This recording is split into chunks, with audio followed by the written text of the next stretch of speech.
Hello, everybody. Welcome back to Pod Maverick. This is Kirk Henderson, joined as always by Josh Bowe. We are coming to you a little before 8:30 on Tuesday, May 27th. Josh, how you doing? Doing okay. Hanging in there. How about yourself?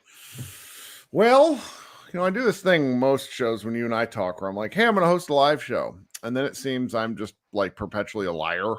To be fair, the universe is pretty much trying to get you to do something, but I don't know what they're trying to get you to do. Like just walk into the sea. Yeah. So 2 weeks ago, I had field day, and which I had just forgotten. My son's field day, I signed up for, and just forgotten that I'd signed up for it. And then by the time it was, I was so sunburnt, I didn't want to do it. This week, last Friday, I had to go to an orthopedic surgeon because my 9-year-old son dislocated and fractured his elbow playing basketball. So we were actually really falling as a result of playing basketball. So Friday, we were at the orthopedic surgeon getting a cast put on. Sounds real gross, is real gross. He'll be fine. But I was going to tell you before the show, it's like my day is like kind of a comedy of errors. He can't go to any of the camps we have signed up for him for a while. So he's just home. And, he's a little boy and he isn't really very good at playing by himself. And so he tends to kind of drive us crazy when he's home. But what I decided to do this morning and tonight is I basically took him out to the front and we're practicing our form shooting, which is pretty neat. He's gotten pretty good at it. But then I made him do a bunch of body weight exercises so he would go to sleep. Like we were outside of our house and he and I were doing just squats and lunges. I'm sure my neighbors think I'm a psychopath. It has nothing to do with like any actual athletic sport training. I just want him to go to sleep because if it were up to him, he'd be like, no, it's party time. It's party time here in Mavsdom. You and I kind of touched base earlier today. We're at this, winning the number one overall pick is really cool, but it also takes an unbelievable amount of drama out of the situation.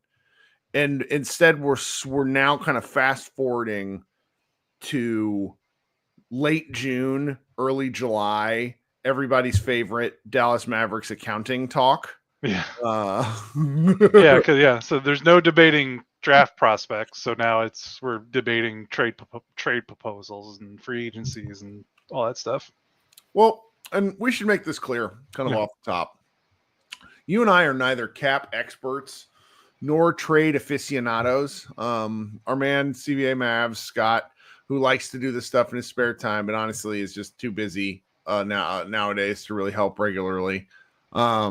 This would have been really his time to shine because the Dallas Mavericks. It's so funny. The Luka trade really like put some things in stark perspective, but kind of no matter whether Luka was traded or not, this particular offseason was going to be one that had a lot of questions. Yes? Yes, I think so. So I think maybe before we sort of talk about potential trade stuff and things that we like and understanding that we're just having a good time here, I'm sort of interested in your opinion about what you think knowing what we know about the team and the roster makeup, what do you think is sort of the most pressing off-season challenge or question, however you want to phrase it? Yeah, I think that's definitely what are they going to do with the front court logjam, because it's multiple layers where just the roster itself is a little imbalanced. Not a little. It's very imbalanced. And then the contract stuff is weird because PJ Washington and Daniel Gafford are both, Gafford's on his final year of his deal, and reports have indicated he wants to be paid more like a starter. And then I think PJ Washington is extension eligible this year, but he's coming up close to a new contract as well.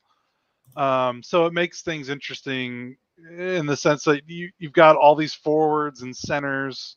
You can't play all of them at the same time. I mean, you could, but I don't know if they kind of hope they will. I think they're going to have to if they don't make a trade. I just really hope they do. Like the more I was visibly annoyed when Kid like talked about like maybe we could play Cooper at the 2, like didn't reference his name, so he's not allowed to. But it's like there's a certain Rick Carlisle sicko to me where it's just Do you remember when we kept, like, back when Carlisle would run the 3-guard sets way before going small was popular? We would always wonder if he would go like small ball 5. Like, this is why the Pacers are his like pride and joy, because you can just do that stuff now. But I sort of wonder, I really kind of hope they do run some like obnoxiously big ball lineups just so we can see it. Yeah, I mean, they're gonna if they don't make a trade, they're gonna have to, because right now, I mean, I don't think Cooper Flagg is coming off the bench. No. But I also don't know if Klay Thompson is coming off the bench, because I think we talked about this last week. He doesn't leave Golden State if he knew, he wasn't going to leave Golden State to be a bench player. Like, despite the place of where he's at in his career, yep, that's where a lot of the friction started that allowed him to leave in the first place. Was he still thought he was Klay, which is, you don't blame him, because he's hyper competitive. He's won 4 titles, and he still shot the ball really well. So I don't think he's going to be cool with coming off the bench for a team that is going to struggle to contend for a title. So if you don't bench Klay and you don't bench Cooper Flagg, which I don't think they want to do, by default, their starting lineup next season, if they don't make any major changes and no one gets hurt, it's going to be Klay, Cooper, PJ, Anthony Davis, Derek Lively, or really Daniel Gafford. I mean, there you go. And Brandon Williams, like, is that like the starting point guard? Well, okay, you start Brandon Williams. Are you putting Cooper Flagg on the bench to start Brandon Williams? It's a great question. Are you putting Klay Thompson on the bench to start Brandon Williams? Like, I don't know how that goes over. That's why this is just so funny to me. And like, I've really, as the summer goes on, I'll get progressively more annoyed with the hopium, because basketball is still about having the best players, but team construction also matters a ton. It just does. And Dallas does have a talented group of players. Like, that is something I want to make crystal clear. I don't think inarguable, right? But it's like how those pieces fit together, I think, is really, really lost on people, where it's like, oh, well, we can do this. And I've been watching these playoffs and these finals, and it's just, big men are kind of an afterthought. It's not to say wing. It's skilled players still rule the day, and the Mavericks have skilled players. It's just there's some goofiness that goes into being very confident that the Dallas Mavericks will be a very good team next year. I'm not ruling it out. I'm just seeing some really ugly basketball. Now, that could be ugly basketball with wins. You know what I mean? Yeah. It's just it's odd. So no, it is odd. I mean, really, it comes down to how much. I mean, it comes down to if they decide to make a trade, whether that's Daniel Gafford or PJ Washington. I know, our site is running a 3-part series on why it should be Anthony Davis is the one that should be traded. And like, if I was the GM, that's what I would do. But I mean, realistically, we can't talk about, like, he's just not going to trade Anthony Davis. Like, no, he's just not going to do it. So it feels, I'm glad we're writing about it on the site. We got to fill out the days here, but if we're trying to talk about what's realistic, I just don't think that's realistic. So, the question just becomes then, okay, how much is Anthony Davis seriously committed to wanting to play the 4? Because there's probably a way you can get away with it, for 2 reasons. One, these guys aren't going to stay healthy. Like, Derek Lively has shown he can't stay healthy so far. Anthony Davis has shown he hasn't gotten healthy. So it might work itself out where Cooper Flagg's playing the 3 or the 4 because Davis or Lively are either one of them are hurt or having to sit out. And then the other part of it is, do the Mavericks is there a come to Jesus moment where it's like, hey man, they come to Davis and it's like, look at our roster. Like, look at the numbers. Look at the numbers. The best thing for us is for you playing the 5. So maybe they do the ceremonial. They'll start Davis with a center, but maybe they'll do the what the Lakers did in 2020, where they play a starting center for 15 minutes or so and for a game, and then the rest of it is Davis at the 5. They close games at Davis at the 5. Yeah, they could do that. Maybe that limits the wear and tear on Derek Lively, which sounds silly for a 20, 21-year-old, however old he is right now, but clearly he's a little fragile at through his first 2 seasons in the NBA. So maybe that's a way to limit his minutes, so maybe it keeps him healthier, keeps him on the floor more for more games.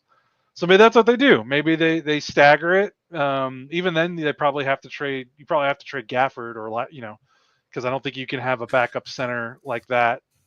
Because Davis should be your backup center, right? Like that should be the first substitution. Just a slot down, right? Yeah, and then you move up. You move PJ up a spot. You move Cooper up a spot, and then you play with it from there. So I think they could get away. They could get away with it without making a trade. There'll still be some moments where it will look weird, and it will look ugly. But yeah, that's kind of the $1 million question. I just don't know what they're gonna do. I can't imagine they stand pat. Like, say what you will about Nico, that guy just makes trades. Like big swings. The idea that he will go through this summer and not try to make a big trade, like not counting something on the margins. Like, I have a feeling he will try to make at least one trade that's like shakes up the rotation in a meaningful way, just because he's been doing that pretty much every transactional cycle that he's been in Dallas. Yep. So. I mean, and yeah, I asked you the question of, what's the biggest thing, and ours are obviously related. I think I'm a little more specific in that it's for me, it's a question of who goes between Gafford and PJ Washington. It's just the 2 expiring contracts.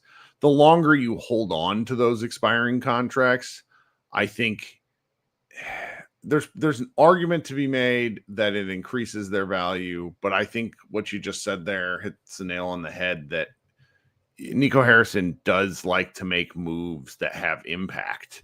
And I think if you wait until the trade deadline, and this is where this gets really dicey, because you start talking about like Kyrie Irving's health. Like, the Mavericks are in all likelihood, this is just the nature of this, the Mavericks are going to be like a 44-38 basketball team. Like, that's just sort of what, swing. Honestly, that's way more optimistic than I expected from you. Sure, but you could swing it down 6 games and I wouldn't be either surprised. Way. Yeah, because it's like my friend of me of the podcast, Matt Moore, says, like, you just 5 games for every team in the league are absolute garbage fire toss-ups, and you just have to sort of say that this could swing 5 games either direction. So it's like, if you think they're a true 500 basketball team, then okay, maybe they're 36 and 40, whatever it is. It's kind of that, like 36 and 40. Would that be it? No, that's 76 games. Whatever. They could. The right around 500, give or take 3 to 4 games, is what I expect of this Mavericks team. But if you get to early February, and depending on how the schedule breaks down, and depending on how the Mavericks come out looking, if they're around 500, I think at that point they've sort of lost leverage, because it's like, what are you pushing for? This is like one of the uncomfortable conversations that we keep having to go back to. It's like, there's an opportunity for, a team like the Timberwolves, who are I think they're the 6th seed, right? Just like the Mavericks were the 5 seed last year, to win a couple of rounds. But at the end of the day, the team with the most talent almost always wins out. Like, we just, we saw it last night with the Wolves giving it every single thing they had, minus a decent Anthony Edwards performance, and they almost won, but it just wasn't good enough. And that's one of the things that makes the Nico trade so vexing, where it's just like, he thinks that they improved, whereas, getting to the finals requires an element of luck that no one ever really wants to discuss. And if the Mavericks are let's just be generous and say 6 through 10 team, like, they could be in that function. And, a particular move like they hope to make this year would move them up a couple of spots. What does that actually do for you? And I know we're really projecting down the line, but it's sort of interesting to me, because after watching these playoffs, this team as constructed right now, and the addition of Cooper Flag, it's not a contender. It's just not. No, mainly because of even if you like the Kyrie thing is just, it's a killer. It's a killer all the way around. Like, he's literally your only main primary perimeter playmaker.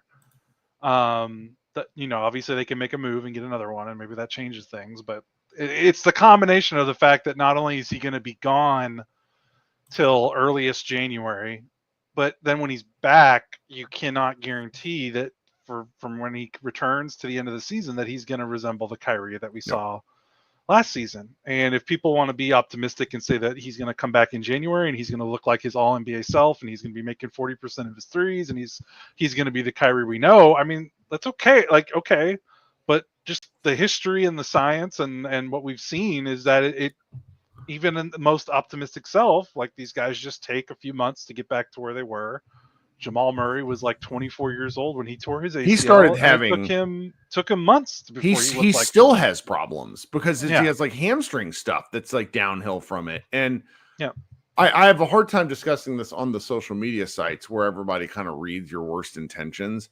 And they want to interpret it as if you think Kyrie's not going to look like himself, like that's some indictment on Kyrie. Right. Not at all. No. He like it's just medicine, like modern. Like I don't know, like just how the human body works. I would prefer the Mavericks be in a situation where what Kyrie brings to the team when he rejoins the team in a playing fashion is a bonus, not a necessity. Right.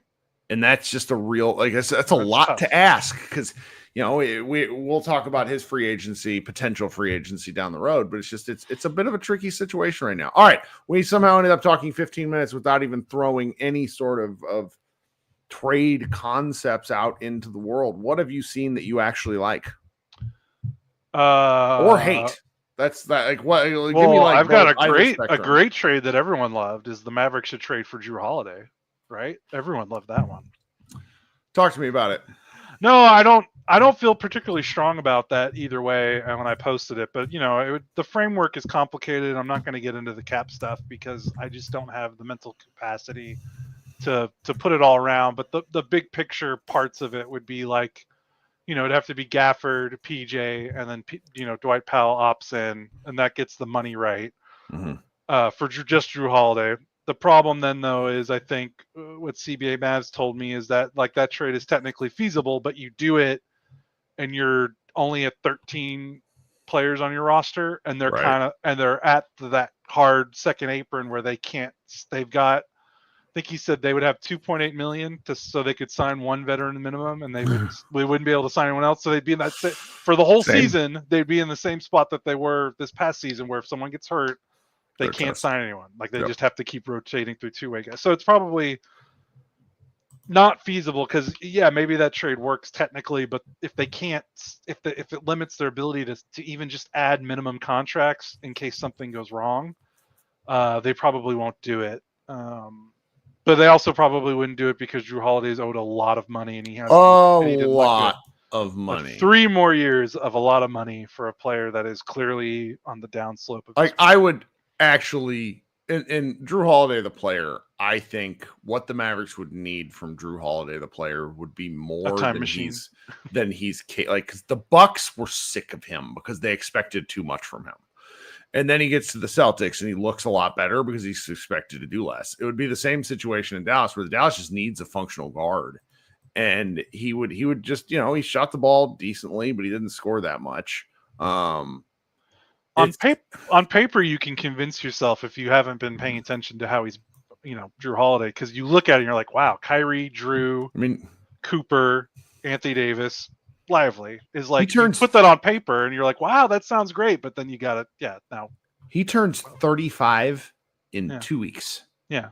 And then you got 3 more years. It would be hilarious if I wouldn't even know. I would be mad eventually, but I would probably spend I would come on this podcast like cackling like a hyena.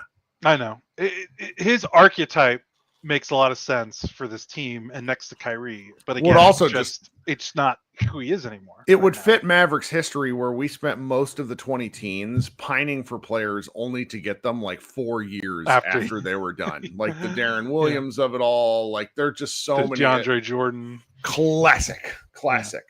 So that's an interesting one in that it sort of what it does is really highlights, and this is not Nico Harrison's fault. I need to be clear about this. I'm pretty hard. This was going to be anyway, regardless. This is a CBA construction where and again, friend of me of the podcast, Matt Moore said this to me where he said they really screwed up by not having a what happened to Michael Finley when he was a Maverick? Amnesty. Amnesty. Just one amnesty thing to like basically help teams get out of jail. And I sort of think what ends up happening here is you have roughly 10 teams with cap space, but they're all horrible teams. And I could be getting the numbers wrong, so nobody really fact check me, but go with me for point of theory here. Then you have the other 20 teams who are over the cap, 10 of which are either over the apron or like right up against it. And so the idea, and I see this a lot where it's like, oh, we can just move salary. We can do this and do that. You can't. There at a certain point, there's no one to move salary to. This is effectively a hard cap, which is what the NBA wanted. And the punishments are punitive, where you start to get just destroyed. Like the one, my favorite was the one account that I accused of being a Nico burner when it turns out it's just somebody who knows him professionally, like was making the argument of, oh, well, the Mavericks can use trade exceptions. No, you can't. You can't absorb anyone into trade exceptions if you're over the first apron, and the Mavericks go over the first apron the moment they have to sign Cooper Flag into like the league. Like this is the first time where league like years when the things start are actually pretty important. So the Mavericks have some stuff they have to figure out. So that's this trade is a pretty fun one, and if only in that it highlights the challenges. Yeah, I just did another one. I don't even know if it makes sense, but money wise it works. That's where it's coming to. Like I just have if it money wise it works. It's almost like that becomes like the default instead of does it actually make basketball sense? Because it's so hard to make the money work now that the basketball part of it almost doesn't matter as much because it's so hard to get the apron and the cap stuff right. Daniel Gafford for Kobe White and Julian Phillips, who you don't need to know who Julian Phillips is. He's literally just there to make the money work. So essentially Daniel Gafford for Kobe White from the Bulls. Fills a need for the Mavericks, but again, like why would Chicago do that? I don't know. Like what's the benefit? Kobe White came on pretty so good. strong, and it's a fat like he's still young. But then the flip side, you kind of look at that. The reason you look at that, just like as a Mavs fan that's hopeful, and because normally I make fun of stuff like this. The Bulls have baffling business practices, so it's presumably the Mavericks would have to throw in a pick or something there. Because again, like Gafford's, maybe you're not saving the Bulls any money because White is also on the final year of his deal. I think unless he signed did he sign an extension? I can't remember. I can't remember either. Yeah, but so I don't even think you'd be saving the Bulls any money there, which I know. That's definitely a priority for the Bulls ownership is to how can we save as much money as possible at the expense of winning. So yeah, that money works, and like he's the type of guard like that range, that tier of guard. Kobe White is probably who the Mavericks are going to try to target to fill in the gaps while Kyrie is out, because it's someone that's good enough to hold the fort down, but someone that isn't making so much money or is such a high tier player that when Kyrie comes back, it's not awkward if you have to split them up or, whatever you need to do. So yeah, he's on the last year of his deal. He'll be an unrestricted free agent next summer. I mean, it's sort of frustrating. So you're just like trading problems, and like Gafford, for example, was already a Bull. I don't know if the Mavericks would do that to him. Yeah. And I don't know. It just starts. This is why, like the Dalton Triggs of the world have a field day. But even to his credit, he's not even suggested anything that really makes any sense. And it's not for lack of want. It's just it's kind of dicey. There, you mentioned the posts that are on Mavs Moneyball right now. The real fun ones are unrealistic. Meaning trades, just because you start with trading Anthony Davis. It's like there's a lot of fun things you can do with Anthony Davis because there's actually some teams that he would fit in pretty nicely with. Right, because he's valuable and he's good, and you can actually feel like you could get something back for him, and it's not just like a wing and a prayer trade like some of these other ones that we concoct. Right. No, I mean, and Damian Lee posts trade for Trae Young, like that was one of the ones he suggested using Anthony Davis as a thing, and it's so dicey because I'm of the opinion that they need to move on from Anthony Davis just so he can get a fresh start. But Nico's just not gonna. He's not gonna do it. If we were the GMs, I think we would do it. But the one that I like, and I have no idea if this is feasible, but Isaac Harris tweeted it. I'd been thinking it, but I wasn't so bold as to actually tweet it, where he's like, more and more I really like the concept of Lonzo Ball in a Mavericks uniform. Oh, I've wanted him since he was in New Orleans, or I wanted him since he was in LA.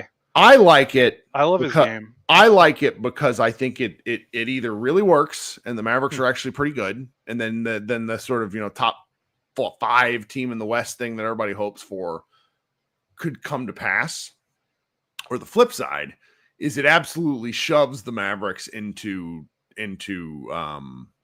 having to make like big time decisions on the future rather quickly.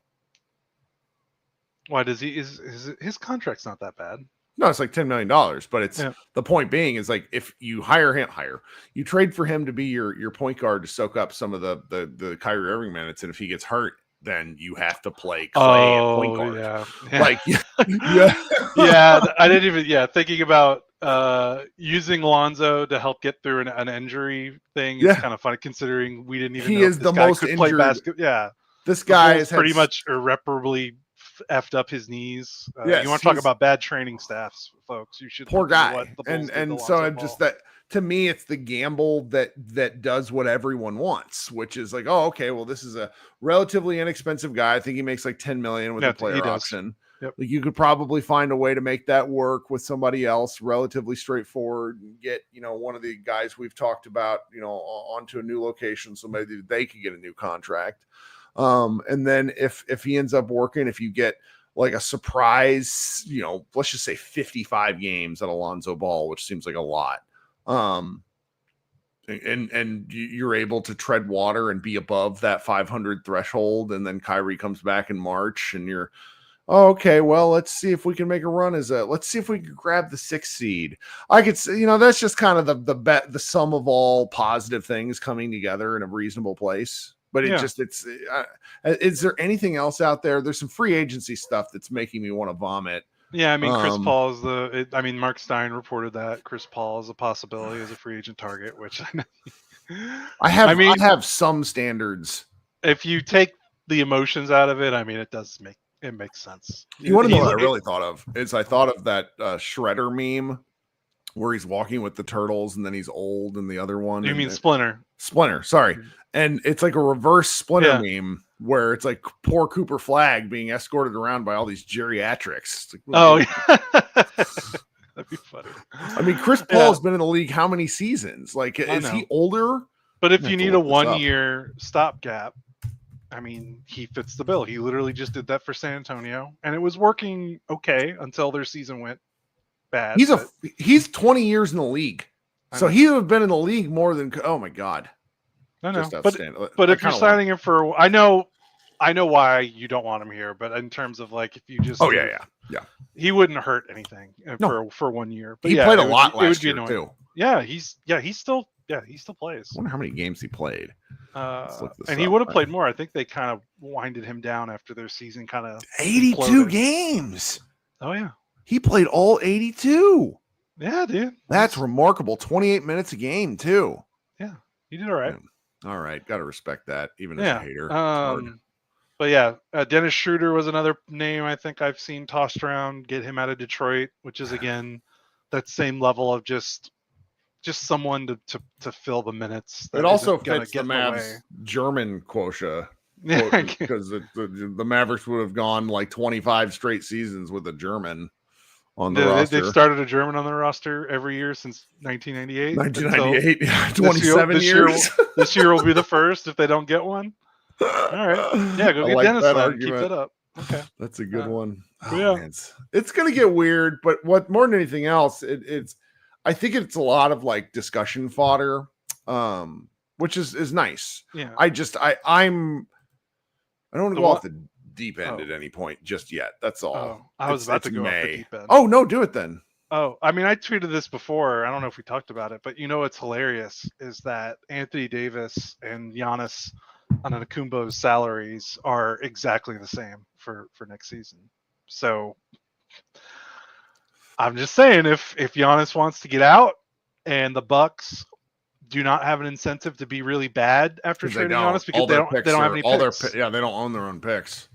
Could they get a better player back that could right now than they could get a better package back for Giannis in terms of like picks and young players and stuff like that. But in terms of who's the best player for the next 2 years they could get back theoretically in a Giannis trade, don't know how much better you would get than Davis, who, despite my personal reservations, like I can't deny that he's still an impact. He's still a good player, very good player, still an all-star, fringe all NBA guy if he can play the 65 games to get there. So I could see you could do something there, but then again, you're just replacing one. That, like, I don't even know what the team would look like after that, but I don't even know if Giannis would want to leave. I don't think he'd want to leave Milwaukee and go to a situation that's not. If he's leaving Milwaukee, he's going in somewhere where there's no question we are a finals team. Like, he's not going to waste because he might as well stay in Milwaukee then. Like, why would he come to Dallas? Spurs. Yeah, he would have to go or Houston. Makes me want to barf. I know. Of course, like, why would he go from a middle of the pack Milwaukee team to middle of the pack Dallas team? Unless you think Cooper and Giannis would be a championship contender, but yeah, I don't know. Okay, so I'm going to insert some ads here. Then Josh and I will be back. We're going to talk about a couple more guys. Really just kind of review their seasons real quick, and then we'll get out of Dodge. So thanks for hanging out. And if you haven't, please let me know if there are ads in this. If there's still no mid-roll ads, it's been like 8 weeks with this new company. I'm going to be like, what is going on? So we will be right back.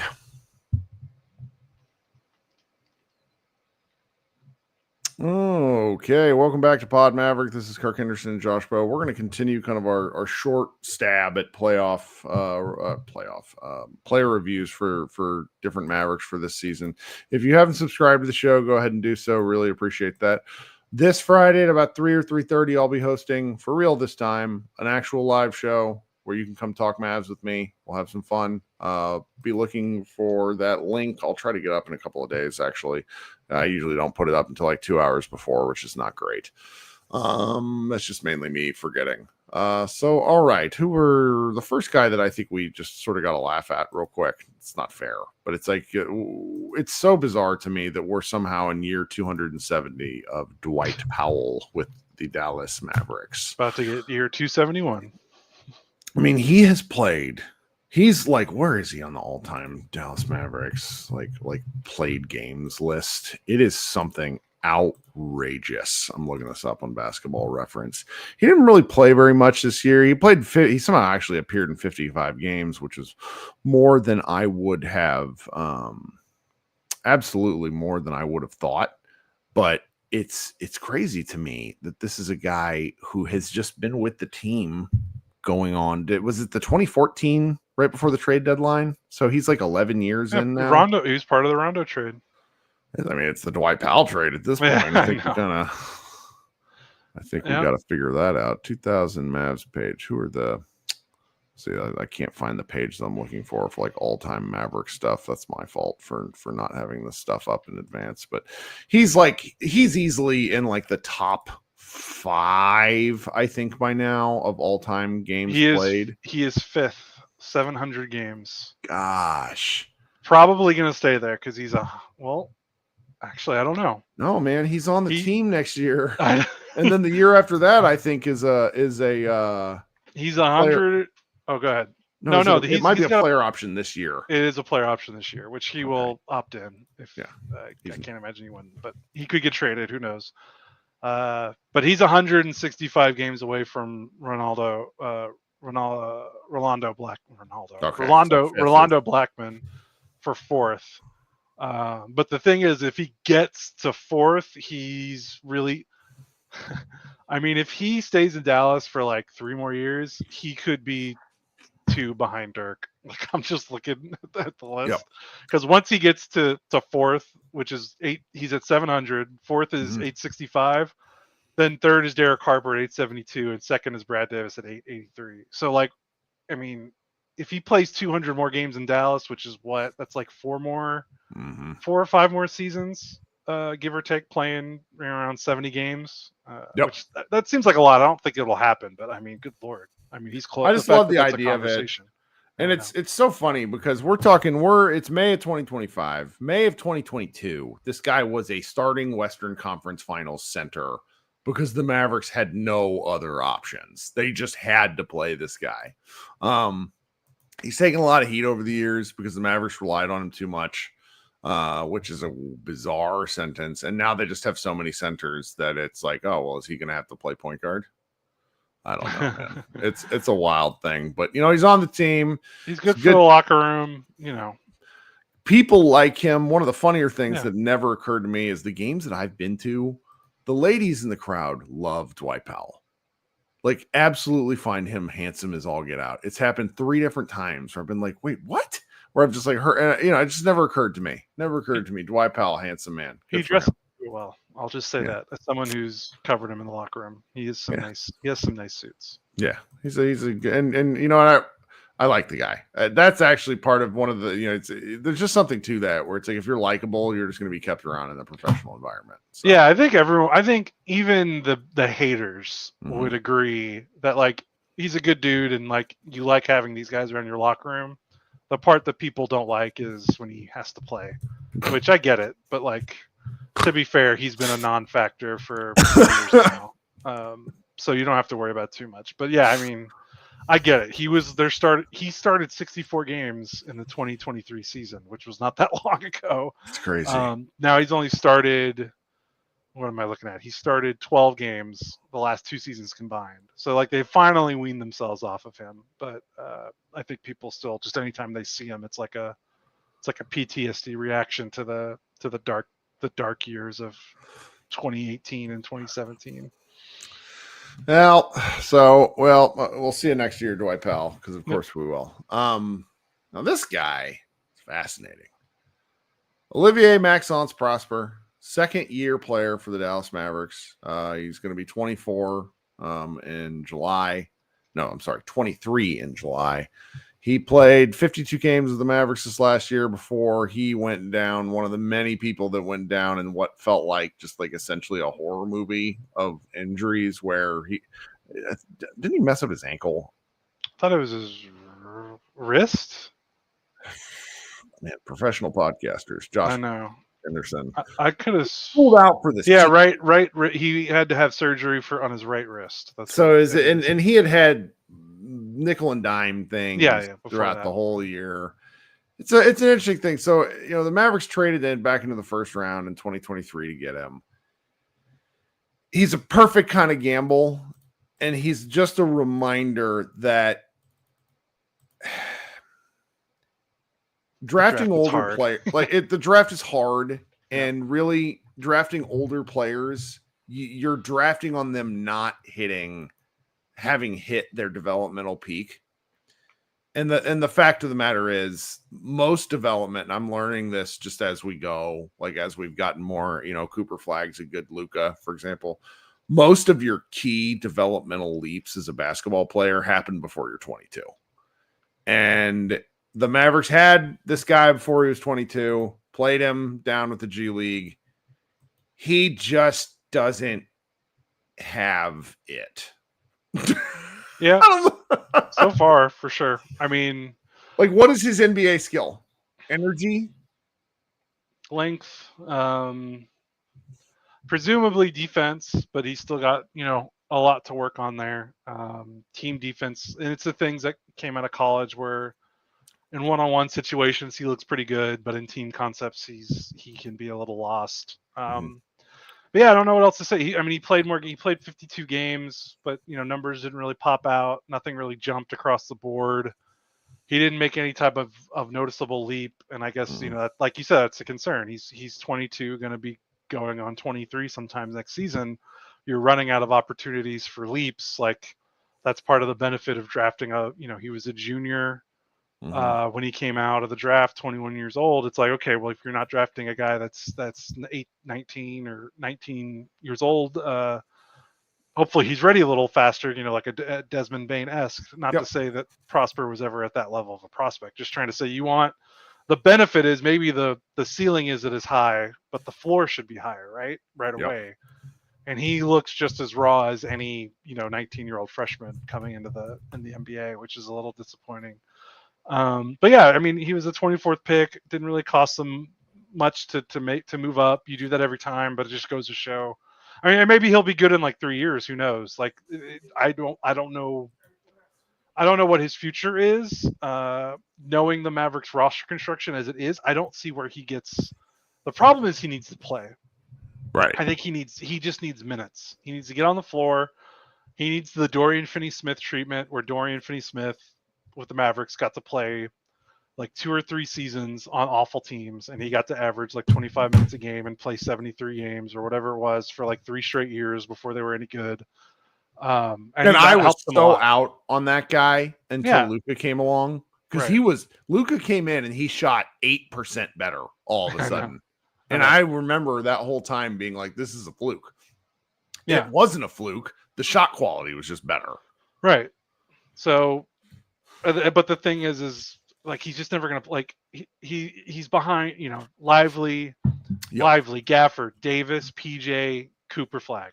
Like, tough where he's not going to get on the floor, and he needs to get on the floor to play. So, we'll see. It's one of those things where not really his fault. Mavericks took a good chance. Maybe he gets better down the road, but I just don't see where he develops here, considering how the roster's laid out, unless they make some seismic changes.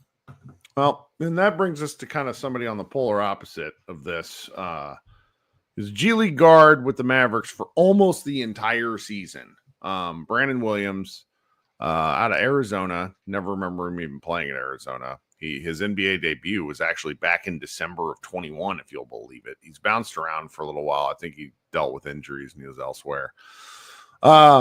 He came along and just sort of hung with the Mavericks. He was the G League's leading scorer for a really long time. He might have ended the season that way, but I think he only played like 8 games. He was with the Mavericks roster a ton, to the point to where the Mavericks had to get cute with his usage, because you can only dress a certain number of games before you run out of your two-way eligibility. Yeah. And then he did, and then the Mavericks signed him to a 2-year. It's like the end of the 2024-25 season, and then a 25-26 season contract where he's with the team next year. Only whatever they did it stupidly, and he's going to be an unrestricted free agent next year. So if the Mavericks happen to really like him, they're probably shit out of luck. But that's a problem for down the road. He appeared in 33 games with the Mavericks, shot the ball real well, 40% from 3. Ran the offense pretty well. I liked him, and I'm glad they gave him a contract. Awesome. They needed him, and if there's a guy who bears responsibility for getting them in, like for helping them hold on to that 10th seed area, even though there's a pretty big gap between 10 and 11, it is Brandon Williams. He did a good job. Yeah, he was great.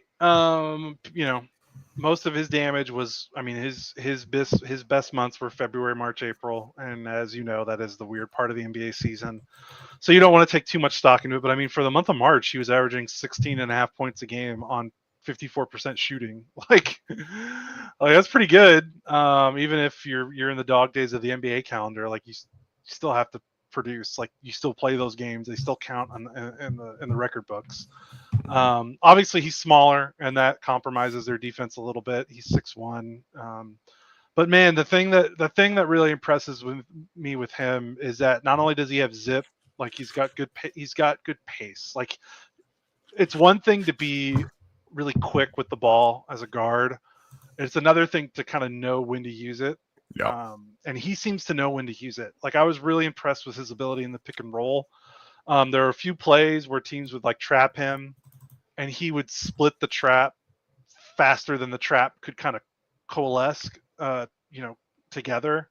And he would beat it. And then all of a sudden you're looking at, you're basically playing 4-on-3 on the back end, because you just split a double team really fast. And like it's stuff that you would see from like well-seasoned starters, not, a guy that had only played, he played about 40 games. Yeah, about 40 games before he came to Dallas in his NBA career across two years for the most part. So I was really impressed with his headiness. I was impressed with his, not only his physical ability, but the way he kind of read the floor. Really good passer too. Like his assist numbers were pretty good toward the end of the season. He was the best point guard. He was the best point guard on the roster to close the season. for he was better than Dinwiddie, I think, even though Dinwiddie did have some admirable games down the stretch. Yep. But like he was in the play-in, he had 17 points in the first play-in game, and again, that's not dog day. Like that, those are games that you're trying to win, and the other team's trying to win too. He had 17 points on 8 shots, 5 assists, no turnovers, and then even in the game they got blown out against Memphis. 16 points on 12 shots, 7 assists, no turnovers. He had no turnovers across the 2 play-in games. Like I think he's a guy. I don't know how much of a guy, but like he will be a big part unless, again, if they trade for Kobe White, if they trade for Jrue Holiday, if they trade for one of these point guard names that are available. I don't know how much of his impact will be, especially when Kyrie comes back. But if they don't make a big trade, I expect him to be like the first guard. He'll be the first guard off the bench. He might spot start depending on how the lineups look. Like he will be a major player for next season, I think. Yeah. Well, if anything, it's a reminder of how many. It's nice to have different types of guards. When we're discussing right now that he is currently the only type of guard that the Mavericks have under contract, it's just sort of kind of healthy. Yeah. Really, yeah. Well, that's how, and then we'll talk about Jaden Hardy next week or at some point. But it's important to understand that we do this with the context of none of us believe Jaden Hardy is a point guard, which is fine. The last guy we have to talk about, not a lot to talk about. Well, I don't know. We could talk about him forever, or we could talk about him real quick. The player the Mavericks traded for Luka Doncic for Anthony Davis, who played all of 9 games with the Dallas Mavericks. He averaged just under 30 minutes. What else did he do here? His basketball reference page is long. He's played a long time.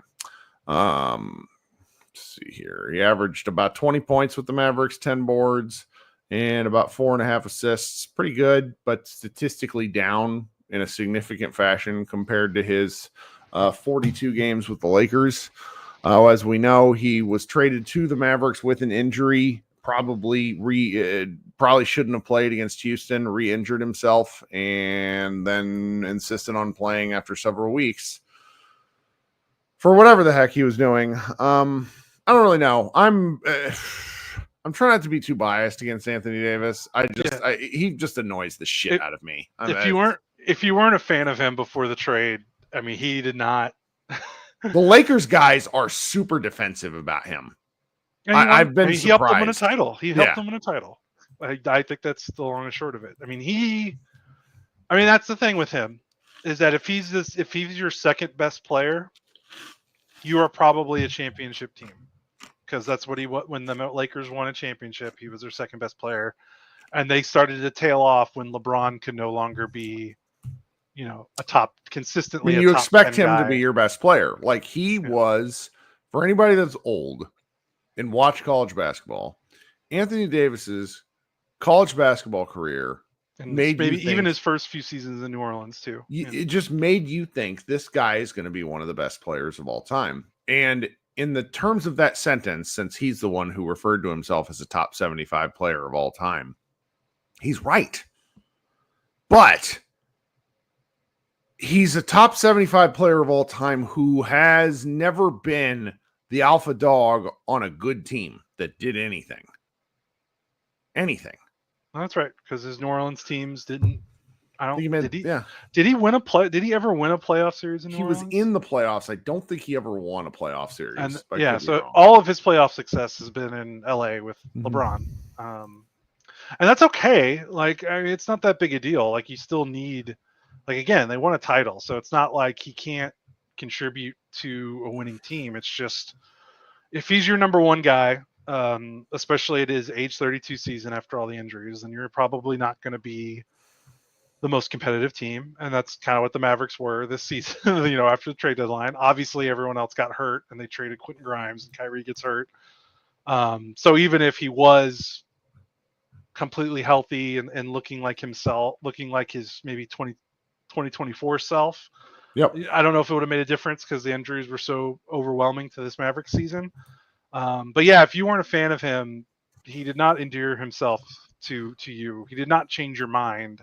Because he gets hurt immediately, which just plays into his into his rap sheet of, he gets hurt all the time, whether it was his fault or not. Like he did get hurt. And then when he came back, he was clearly limited. Like, I don't know how much of it was a combination of the fact that he wanted to play center, or he didn't want to play center, and I think he wasn't 100%. But most of it, he took a ton of jumpers with the Mavericks, a ton of jumpers.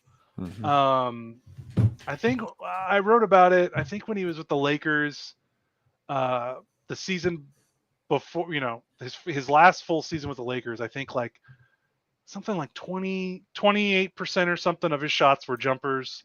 And in his 9 games or whatever with the Mavericks, it was like 40, like over 40% or something. And like, that's not a winning ratio because he's not a good jump shooter. He's a good, maybe like like short paint jump shooter. Like if we're picking nits, like if he's shooting jumpers from free throw line in, and I know that's not a lot of room to shoot jumpers, but like if he's around that area, but in terms of like outside the paint to the 3-point line, he is not a good jump shooter. He's just flat out never been. And when he plays the 4, and when he's obviously physically compromised like he was last season, like he just wasn't going to go to the rim a lot. It doesn't look good. And he had some weird games where he missed a lot of shots because he took a ton of jumpers. So the Mavericks have to, one, get him healthy so that he can feel like he is physically capable of getting to the rim a bunch, which he can do. And then they have to figure out this. I'm not sure he can do it. Yeah, I know. I mean, maybe he will never get healthy enough, but they have to figure out the center power forward thing. Because if he's playing the 4 and he's shooting that many jumpers, regardless of if he's healthy or if he's banged up, that's just, they're not going to win. He's not a floor spacer. And it's hard for him to score in the paint with another rim running center. So they're going to have to get smart, and they're going to have to figure some stuff around that. And that's what's just so bizarre, that he wants to play next to a 5-man, where it's like, this is evident in the data. He desperately wants to be a floor, like he's always been. I mean, he wants to play like LaMarcus Aldridge, yeah. And instead, when he's at his best, and so my friend, his name's Darius Soriano. He is a Lakers, like literal Lakers team writer for their media page, but I've known him for years when he was an independent guy. He said this to me when I was kind of bitching about how many jumpers AD shot. He said, AD is best as a finisher next to a skilled downhill guard who can help and play on the move. He's great in the pocket, great as the roll man, great in attacking off the glass. Yeah, he's jumper. Yeah. He said the jumper is important to his isolation game, and then when that falls, he's unguardable. And he was over-reliant on that in Dallas because he played with 0 guards who could be a partner with him. And like, this is where I start to lose my mind about this team construction, because that's not changing. it's not, and that's not AD's fault. No. So instead, he's going to have to do stuff that he's just not good at, or he's not efficient at. Right. And we're going to be looking at, and like the Mavericks devalue him in that situation. Like, they're not going to get the most for him because they put him in a situation where he can't thrive. I don't know. No, you're right. I mean, he could play a little bit. Like, I don't think it's inherently terrible for him to start games at the 4, as long as you're playing him a lot at the 5, which is what they did with him in 2020 when they won a title. And the Mavericks could still do that. But again, it just, if he doesn't have, he is a play finisher, not a play starter. So the Mavericks don't have a lot of play starters. And even Kyrie, as great as he is, I think he is a great passer, but he's still more scorer than initiator. The funny part is him and Luka would have just. Oh yeah, Luka and AD would have been an incredible pair. Yeah. For the reasons that LeBron and AD were a great pairing, but right. I think Luka's a better passer and scorer at this stage than LeBron. So I don't know. Makes me sad. Trying to think. So we're at almost an hour. We should probably just cut bait and go. My wife popped her head in here and said I'm not parenting our children anymore. So I don't know. All right, then it's time to go. It's a really, really strong sell there. Yeah, we'll be back. We have some more, Josh and I can talk about this stuff for forever. We have some great stuff up on Mavs Moneyball. By tomorrow, there will be Sudar Shan's third piece, which are various trade ideas for Anthony Davis. He wrote close to 4,800 words by the time we had edited him down. Shout out to Madness. There's a piece coming on Thursday, a short piece. Eric Dampier Jr. made the U.S. men's national team under 16 squad, which is kind of amazing. So did Marcus Spears' son, Marcus Spears Jr. He's an ESPN analyst, and I'm pretty sure he played football. I can't remember off the top of my head. Yes, he was a defensive lineman. I think he played And for the Cowboys, right? And then Anthony Black's little brother made the team. And I was just looking at the picture going, and his name is Beckham. And it's like, he just looks like Anthony Black, but smaller. It just cracked me up. Anyway, this has been Kirk and Josh. As always, a fun podcast. We'll be back on Friday. I'll be back on Friday. You guys come hang out with me. Thank you so much. This has been Pod Maverick. Go Mavs.